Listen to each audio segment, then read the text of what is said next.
शुक्लं भरदरं विष्णुं शशिवर्णं चतुर्भुजं प्रसन्नवदनं ध्यायेत् सर्वविघ्नोपशान्तये।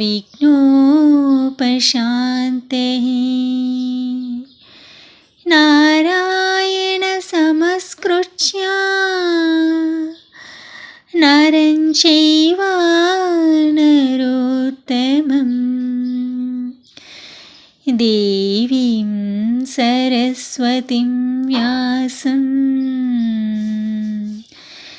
ततो जयं धीरये।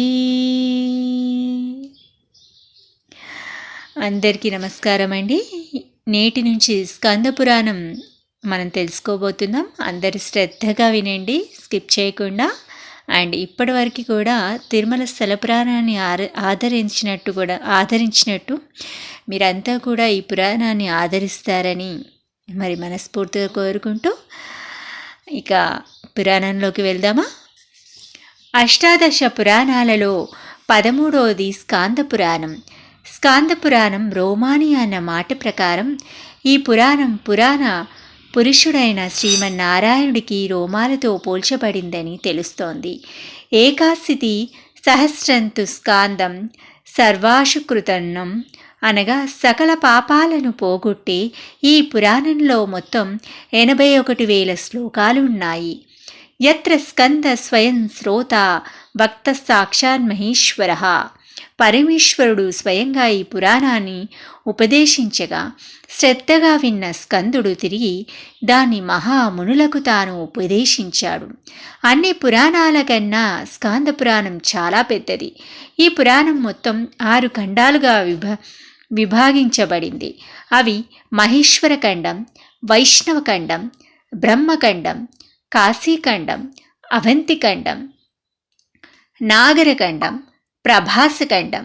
అలాగే ఈ స్కంద పురాణం సంహితల రూపంలో కూడా మరో రకంగా విభాగింపబడింది.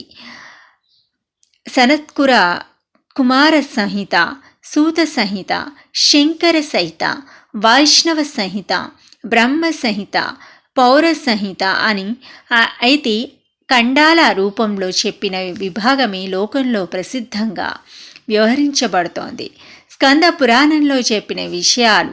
మహేశ్వర ఖండం. ఈ ఖండంలో మొత్తం 174 అధ్యయనాలున్నాయి. ఈ మహేశ్వర ఖండంలో కేదారఖండం, కుమారిక ఖండం అని 2 విభాగాలున్నాయి. ఈ మహేశ్వర ఖండంలో దాదాపు 12,000 శ్లోకాలున్నాయి. ఈ ఖండంలో పురాణోపక్రమం, దక్ష యజ్ఞ వృత్తాంతం, పార్వతీదేవి వృత్తాంతం, సముద్రమదనం, పార్వతీదేవి వివాహం, కుమారస్వామి జననం, తారకాసుర యుద్ధం, పాశుపతాఖ్యానం, చండాఖ్యానం, దూత ప్రవర్తనాఖ్యానం, నదీసాగర కీర్తనం, ఇంద్రద్యుమ్నుడి కథ, నాడీ జంగుడి కథ, భూమి ప్రాదుర్భావం, దమనక కథ, పంచలింగ నివేశనం, ఊర్ధ్వలోక వ్యవస్థిత, బ్రహ్మాండ స్థితి, మహాకాల వృత్తాంతం, వాసుదేవ మహత్యం, కోటి తీర్థం, నానా తీర్థాలు, పవిత్రమైన పాండవ కథ, ప్రసాదనం, తీర్థయాత్ర సమాప్తి, అరుణాచల మహత్యం, సనక బ్రహ్మల సంవాదం, మహిషాసురవధ, ద్రోణాచల వృత్తాంతం తదితర విశేషాలు వివరంగా చెప్పబడ్డాయి. వైష్ణవ ఖండం. ఈ ఖండంలో మొత్తం 153 అధ్యాయాలున్నాయి. ఇందులో వెంకటాచల మహత్యం, పూరి జగన్నాథ మహత్యం, బదరికాష్టమ మహత్యం, కార్తీక మహత్యం, మార్గశీర్ష మహత్యం, భాగవత మహత్యం, వైశాఖ మహత్యం, అయోధ్య మహత్యం అని 8 విభాగాలున్నాయి.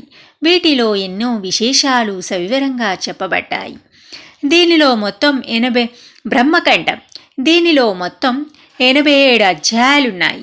ఇది సేతు మహత్యం, ధర్మారణ్యఖండం, బ్రహ్మోత్తరఖండం అని 3 భాగాలుగా విభజించబడింది.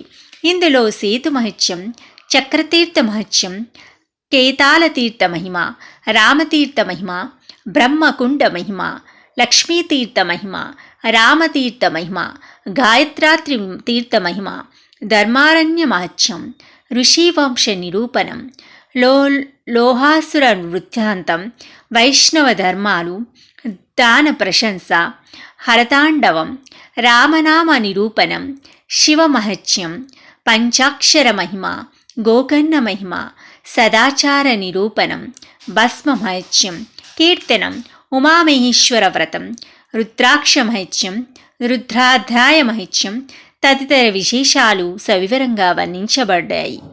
కాశీఖండం. ఈ ఖండంలో మొత్తం 100 అధ్యయనాలున్నాయి. దీనిలో పూర్వార్ధం, ఉత్తరార్ధమని 2 విభాగాలు ఉన్నాయి. వీటిలో విద్యానారద సంవాదం, సత్యలోక ప్రభావం, అగ్ని పుట్టుక, వరుణ పుట్టుక, అలకాపురి వర్ణనం, పార్వతీదేవి జననం, చంద్రార్క బుధలోకాల వర్ణన, కుజగురు సూర్యలోకాల వర్ణన, ధ్రువలోక చరిత్ర, మణికర్ణికా ప్రభావం, గంగా ప్రభావం, గంగా సహస్రనామాల స్తోత్రం, వారణాసి ప్రశంస, వంచనదోత్పత్తి, బిందు మాధవ సంభవం, రత్నేశ్వరోత్పత్తి, కృత్తువాసోత్పత్తి, ముక్తి, మండవృత్తాంతం, విశ్వేశ్వరుడి వైభవం, యత్రా పరిక్రమ తదితర విశేషాలు సవివరంగా వర్ణించబడ్డాయి. అవంతిఖండం. ఈ ఖండంలో మొత్తం 367 అధ్యాయాలున్నాయి. అవంతి నగరం అంటే ఉజ్జయిని పట్టణం. ఈ అవంతిఖండంలో భాగంగా 84 అధ్యాయాల రేవాఖండం కూడా చెప్పబడింది. రేవా నది అంటే నర్మదా నది అని అర్థం. ఇందులో మహాకాలవన వృత్తాంతం, కనకాల తీర్థం, మర్కటేశ్వర తీర్థం, శుక్ర పంచక తీర్థం, ఈశ్వర తీర్థం, కుశస్థల అవంతి, ఉజ్జయిని నామాలు, అందక శృతి కీర్తనం, కాలారణ్యంలో ఉన్న శివలింగాలు, శివనామాల ఫలం, శివస్తుతి, నీలగంగా పుష్కర తీర్థం, పురుషోత్తమ తీర్థం, చక్రతీర్థం, మార్కాండ తీర్థం, శ్రవణీవ తీర్థం, ఇంకా ఎన్నో దివ్య తీర్థాలున్నాయి. నాగరఖండం. ఈ ఖండంలో మొత్తం 178 అధ్యయనాలున్నాయి. వీటిలో లింగోత్పత్తి, హరిశ్చంద్ర కథ, విశ్వాతీర్థ మహత్యం, త్రిశంకు స్వర్గం, హటకేశ్వర మహత్యం, సతీ పరిణయం, లక్ష్మణేశ్వరం, విష్ణుపాదం, గోకర్ణం, సిద్ధేశ్వరం, నాగసరస్సు, సప్తర్షి చరిత్ర, అగస్త్య చరిత్ర, రుద్రశీర్షం, శనేశ్వరం, రేవతీ తీర్థం, కేదారం, శుక్లతీర్థం, జాబాలి చరిత్ర, గంగా, నర్మద, సరస్వతి నదుల వృత్తాంతం, చతుర్మాస్యం, కపాల మోచనేశ్వరం, శాకంబరి ఏకాదశి, రుద్రకీర్తనం, దానమహత్యం, ద్వాదశాదిత్య కీర్తనం తదితర విశేషాలు సవివరంగా వివరించబడ్డాయి. ఈ ఖండంలో మొత్తం ప్రభాసఖండం. ఈ ఖండంలో మొత్తం 414 అధ్యయనాలున్నాయి. స్కాంద పురాణంలోని ఖండాలన్నింటికన్నా అతిపెద్దది. ఇందులో ప్రభాస క్షేత్ర మహత్యం, అగ్నితీర్థం, కేదారేశ్యం, సిద్ధేశ్వరాది పంచరుద్రులు, గంగా గణపతి కథలు, మరుత్తుల కథ, నాగతీర్థం, వశిష్ఠాశ్రమం, అద్భుతేశ్వర కథ, అచలేశ్వర వృత్తాంతం, భద్రకర్ణ మహత్యం, ఋషికేశ కథలు, యమతీర్థం, వారాహతీర్థ వర్ణనం, కపిలతీర్థం, అగ్నితీర్థం, ఏకాదశి వ్రతం, మహద్వాదశి వ్రతం, దుర్వాసోపాఖ్యానం, గోమతి నది స్నాన ఫలితం, బ్రహ్మతీర్థాది కథనం, ద్వారకా పుణ్య కీర్తనం తదితర విశేషాలు ఇంకా ఎన్నో వర్ణించబడింది. ప్రధానంగా ఈ ఖండంలో శివలీలలు అధికంగా చెప్పబడ్డాయి. ఈ గ్రంథంలో స్కాంద పురాణంలో చెప్పిన కొన్ని వృత్తాంతాలని సంగ్రహంగా అందిస్తున్నాం. స్కాంద పురాణంలో నెక్స్ట్ ఎపిసోడ్లో తెలుసుకుందాం. అంతవరకు సెలవు.